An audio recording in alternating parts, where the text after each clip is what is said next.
Well, it's been 8 months since Seekers of the Storm and the controversy that came with it. Since then, Gearbox has been attempting to overhaul many parts of the DLC in a 3-phase plan. We got Phase 1 back in December, with the focus primarily being on reinventing the underwhelming items, many of which were completely reworked from the ground up, and in many cases were very strong. Maybe a little too strong? I'm looking at you, Phase 1 transmitter. Phase 2 came out back in March, with the focus being on the False Sun boss fight, but it also included a lot of nerfs to many of the items in the last update. Phases 1 and 2 overall were pretty solid. The items feel a lot better now, and while I still have a few issues with the False Sun fight, I think Gearbox has done a pretty good job in making it more enjoyable. But there has been one crucial aspect of the DLC they have yet to touch, arguably the most important part of the DLC for many people: the survivors. Seeker, False Sun, and Chef are the most polarizing survivors to date, and while some do genuinely love these guys, I think everyone can agree it was kind of lame that we only got one alternate ability for each, with the previous standard being 3. That was until today, with the third and final phase of the DLC 2 reworks. We got 2 new abilities for each of the new survivors, as well as many reworks for the existing abilities. So I'm going to go through all of these changes and give my thoughts. Also, if you're wondering how I possibly had time to put this all together and test everything, Gearbox gave me access to this a week early, so big thank you to them. Starting with Seeker, almost every aspect of this character was buffed in some way. Her passive Inner Strength would previously give you a 7% increase to all stats once you reach 7 Tranquility stacks, as well as Saving Grace, which was basically just a built-in elixir. Now it's a 15% stat increase with 7 stacks. Saving Grace was also changed, but it's no longer a part of her passive, so we'll get to that in a minute. The Tranquility cap itself was also raised in a way. In previous versions, the 7th Tranquility stack didn't technically count as stack 7, but was instead its own thing. But now the cap is actually 7, making the system a whole lot less confusing. For the primary Spirit Punch, it went from 200% on the first 2 hits and 300% on the third hit to 250% on the first 2 hits and 350 on the third. Additionally, Stacks of Tranquility went from increasing the damage of the third hit by 20% to increasing it by 50%. So with max Tranquility stacks, the third hit went from 420% to 700%, which is extremely significant for overall DPS. For the secondaries, Unseen Hand was untouched as far as I can tell, but Soul Spiral was buffed from 100% a hit to 150% a hit, which might not sound like a lot, but it is very significant because this is a high fire rate attack. This was a little surprising to me because I thought this was already the better ability before the buff, so we'll see how this turns out. Moving on to the utilities, Sojourn was nerfed, thank God. This ability went from dealing 550% damage and exchanging 15% of your health a second for more damage, to now dealing 500% and exchanging 25% of your maximum health a second. The 50% damage nerf isn't too impactful, but going from 15% of your health to 25 definitely is. You can still largely play this the same way. Repulsion armor and other damage mitigation is still your friend, but you will now need to find more of it. Future disputed here, and I actually don't think this is true. While I was editing this video, I lined up both pre-update and post-update Sojourn, and as you can see, it looks like it's doing the exact same thing as before. I don't know if the description was just inaccurate and they were updating the terminology, but yeah, I don't think the damage has actually changed.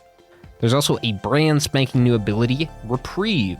This ability gives you barrier and turns you into a tornado, the speed of which gets progressively faster the longer you remain in it.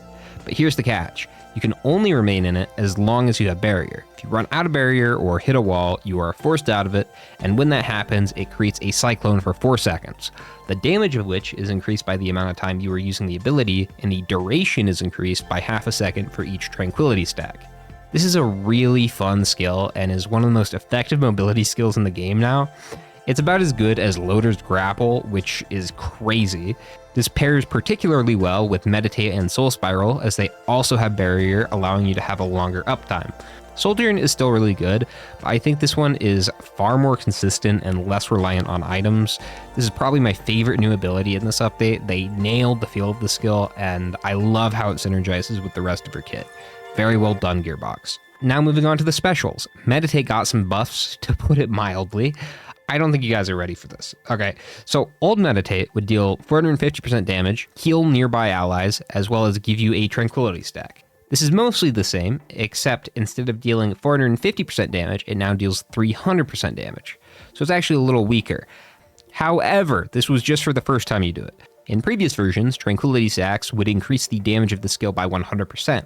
Now, that has been increased to 200%, as well as the blast radius. With 2 stacks of Tranquility, it's already better than the old version, and it only gets better from there. At max stacks, this deals 1700% damage, where the old one would only do 1050. And that's not all. Reaching 7 stacks of Tranquility gives you something called Saving Grace. Now, like I mentioned earlier, this used to just work like an elixir, but now, get this, it revives you when you die. I repeat, it will revive you when you die. Not only do you revive, but you keep all of your Tranquility stacks as well. This can only be used once a stage, but come on, having an extra life every stage? A little bit nuts. Well, I guess it's not that nuts anymore. Fucking Shrine of Shaping, whatever. This alone, I think, would put Seeker in S tier, but alongside the other buffs, Seeker, I think, is a genuine contender for best in the game now. False Sun, I think, is in the conversation as well, but we'll get to that. First, we gotta talk about Seeker's new alternate special, Palm Blast, charging a piercing spectral hand that deals 400% to 700% damage and heals allies.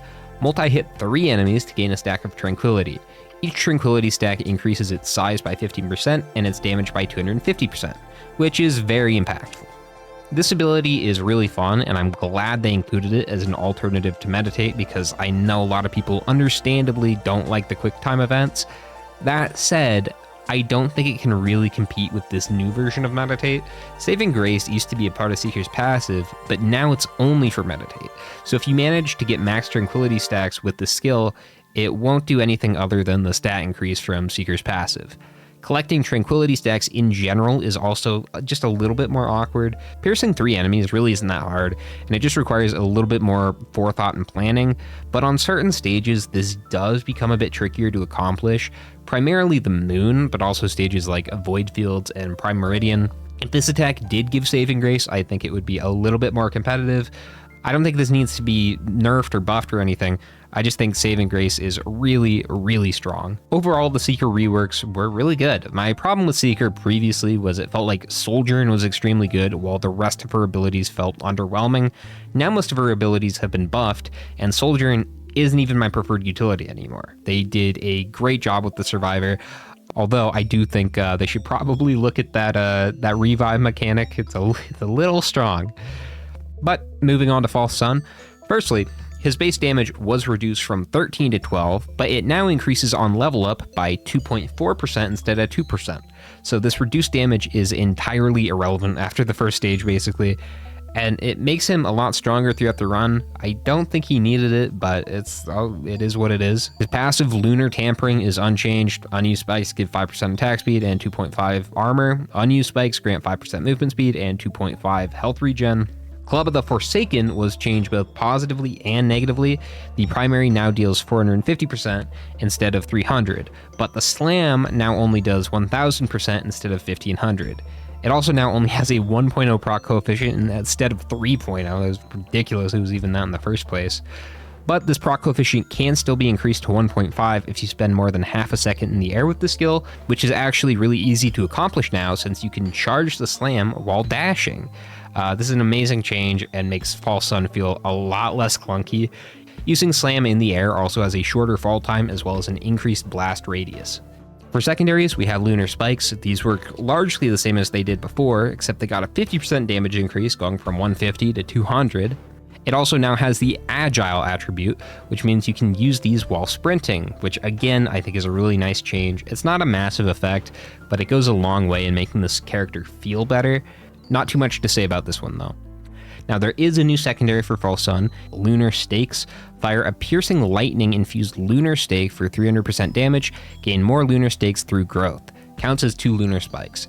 Essentially, when you hit an enemy with it, it will do some damage and apply a stack of Ruin, but a second or two later, a lightning strike will hit, dealing more damage and applying another stack of Ruin. You are not able to fire this one while sprinting, which I dislike. I feel like that feature only serves to make the survivor feel better and isn't really balanced or unbalanced either way. So I'm hoping they address this in some way in a future patch. But other than that, I really like this secondary. I think it's about on par with the Spike if you're looking at both of these abilities in a vacuum. But because of some of the synergies with other abilities, I've gravitated to the Stake more, which I'll talk more about when we get there. I should mention though that Lunar Ruin still counts as 2 debuffs, making Deathmark still a very good option on False Sun. Now moving on to utilities, we of course have Step of the Brothers, which is largely unchanged. Again, you can now use it while charging your slam, you can use it while charging your special now as well. Other than that, it's the same. There's also a new utility, Meridian's Will. This ability lets you teleport a short distance and explode for 150% damage. You can also triple your growth for 4 seconds. This is kind of an interesting one. It's an ability that I would say is not amazing early on. The distance you travel is really short and often doesn't fully get you out of danger, especially since it pulls enemies towards you. Now that triple your passive benefit is really strong, but 4 seconds just isn't a lot of time to take advantage of it. Because False Sun's strongest skills often require you to charge them up, by the time you have Laser of the Father fully charged, the effect is already almost gone. This ability does start to feel really good, however, when you start to find sources of growth, i.e. items that give you max health, infusions, snarls, all that good stuff. It doesn't take that much growth to get to the point where the uptime on the triple your passive effect is longer than the ability's cooldown. Growth does also affect the distance this takes you, but really not by much. You can see I gave myself 100 bison steak in this clip, and it only took me a little bit further. If you don't find any growth, you're really going to struggle. Overall, Step of the Brothers, I would say, is a little bit more versatile, but Meridian's Will has a lot more potential. For me personally, I think I have a slight preference for Step of the Brothers because I usually find that damage isn't much of an issue on False Sun, so I value the consistency a bit more, but I can easily see why someone would have a preference for the other one. Moving on to the specials, Laser of the Father. This used to charge a laser for 30 to 175% damage for 4 seconds, refilling lunar spikes, with its duration increased by growth. This now deals 240% to 1400% damage, which is a staggering 8 times damage increase. Not really, this ability works exactly the same. I think they just updated the description to be more accurate. The only thing that actually changed with this skill is you can charge it while using Step of the Brothers. However, Laser Burst is a different story. Laser Burst got some juicy changes. First of all, this one was updated visually to have a little bit more girth. The damage was slightly buffed from 1000% to 1250. It now also refills 50% of your lunar spikes instead of 30%. And that additional 20% makes a huge difference, especially with the lunar stakes. If you have these two abilities, once you get enough growth to get a second charge of Laser Burst, you can really start outputting some damage. I was a hater. I was a Laser Burst denier before this update, but paired with the new stakes, I have a really strong preference for it now, which I think is cool. Seriously, you guys should try this combo out. You will not regret it. Overall, False Sun was already a very strong survivor, and these buffs, I think, also puts him in the conversation for best survivor. He didn't get anything as crazy as a Dio on every stage, but he's definitely stronger. I think the main difference with him now is he just feels better to play. This is a survivor I haven't touched in months, just specifically because of how he feels, and now I'm actually excited to play him again, which I think is telling. Speaking of exciting, there is one more survivor this update focused on. This is a character that was rumored for years. There was more demand for this survivor to be added to the game than any other. I'm of course talking about Chef, and when DLC 2 came out, we finally got him. He's widely considered to be the worst survivor in the game. Where Seeker and False Sun were already pretty good prior to this update, the same cannot be said for Chef, and the reworks have been highly anticipated. So nothing new with his passive or base stats. Chef's Kiss still works the same, but his primary got a big change. Previously, Dice would deal 250% damage and then 375% on the return, but you could only throw out one at a time, and it was on this weird attack speed and cooldown system that was pretty limiting and unintuitive. Now his cleavers deal 200%, and by holding the attack, you can keep them in the air, and if you do that, it will deal double damage on the return. You can also have up to 3 cleavers out at once. Whenever you use this attack, you're gonna want to hold them in the air for a second. You can just spam these, but then you miss out on the double damage on the return. Even if you're just holding them for a second, it's worth it to do. Personally, I don't really understand why holding them in the air is a stipulation for the double damage in the first place, but it's not that big of a deal. Even though it doesn't look like it from the description, this is actually a pretty significant damage increase because the rate at which you can throw out cleavers now is a lot higher. Chef's primary was one of the biggest issues I had with this survivor, and I think it feels a lot better now. This is one I think you guys are just gonna have to try out. I don't think it really comes across in the gameplay just how much better this feels. Now for the secondaries, starting with Seer. Now if you go by the description, not a lot was changed, but this ability was actually updated quite a bit. The flames are redder now, the attack has more range, it doesn't last as long, but this is made up for with a higher fire rate.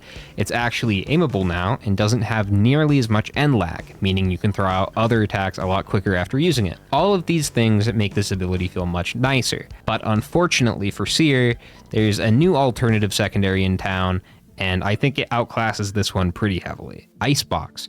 Launch 3 ice cubes for 150% damage apiece, applying frost. Now, while the frost effect isn't that crazy, when you get 6 stacks of frost on an enemy, it freezes. The freeze effect is nothing new. Artificer has it on Ice Spear and Ice Wall, and Railgunner has it on Cryo Freeze. It's essentially 3.5 guillotines. When an enemy goes below 30% health, it instantly dies. For some reason unknown to God, this also freezes Mithrix, the final boss of the game. And now, achieving this as Chef is a little bit harder because it requires 6 frost and you only have 2 charges of your secondary by default. You need to hit all of your shots to get this effect, at least in theory. There's a few other ways to achieve this effect that I'll talk about in a little bit. Very cool visual effect on this skill as well. It completely changes the theme of the character from fire to ice. Really love what they did here. Now let's look at some of the utility skills. Roll was actually nerfed a bit in damage, going from 500/800% to 300/600%. But I think this is actually made up for by the fact that charging this is significantly faster than it was before. While in this ability, you can now also get an extra jump that goes a lot higher than a regular jump. This is something you need to be careful about though, especially if you play in Eclipse. I've taken quite a bit of fall damage testing this out. This is one of the few Chef abilities I didn't really have an issue with. I like the changes, but this one didn't really affect my enjoyment of the character all that much. We do also have a new alternative utility. Last one I'm going to talk about today, Oil Spill. I love the Shell Corporation, let's fucking go. Twirl upward and slam down with exploding oil for 200% damage. Launch up to 4 times total. Now there's actually a hidden mechanic with this. You can hold down the button normally and skip on the ground 4 times, but if you let go of the button and reactivate this skill right before you hit the ground, you can get what's called a perfected oil spill that launches you higher and creates extra oil. Very cool form of skill expression. Oil itself has a few new properties now as well. Oil you leave on the ground stays on the ground for a short while and can actually be lit on fire with Seer or frozen with Icebox. If lit on fire, it will start doing damage. If frozen, it will start applying frost. Oil also affects enemies a little differently now. Hitting an enemy with oil will apply weaken, but it will now also allow Seer to do quadruple ignite damage, and for Icebox, instant freeze on hit, which is very, very strong. As far as which utility I think is better, I'm still deciding on this one, but I think I still prefer Roll. Oil Spill, while very fun, has a hard time getting you out of a sticky situation. It feels like you have a lot less overall mobility without Roll, but I do think either one is fair to take. Speaking of oil, let's move on to Chef's specials. First off, Glaze. Most of the stuff I talked about with Oil Spill also applies here. It's just a different way to apply oil. Other than that, it's functionally very similar to how it was, although it did get a nice 50% damage boost going from 200% to 250%. Yes, Chef boosts the next skill used. There were a few changes with this. First of all, it's got a new icon to better reflect the fire and ice theming they're going for. The cooldown was reduced from 15 seconds down to 10, which feels quite a bit better. And obviously, Chef has 2 new skills, so yes, Chef also has some new features. For Oil Spill, it's not the best. It works the same, but instead of dropping regular oil, it will drop ignited or frozen oil, depending on which secondary you took. There's not really much of a reason to do this. Igniting or freezing the oil after the fact works perfectly fine, and this probably just isn't the ability you want to be using this on. Icebox, however, is a different story. Supercharging this creates a blast that deals 1500% damage and freezes all enemies in the area.